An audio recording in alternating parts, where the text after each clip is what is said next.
רנקל ישראל? רנק את הילד. וואו, בטח רנק את הילד הזה הוא שרת ממש טוב, אה?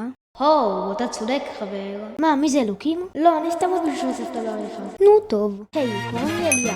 וזה הטופס קבלה שלי, רנק את הילד. אז הסיבה הראשונה שאני חושב שמגיע לי להתקבל היא הפעילות והמחויבות שלי. אני הולך להיות שחקן סופר פעיל בשרת ולהשקיע בו המון שעות כדי שהשרת תמיד יהיה חי ומלא באנרגיה.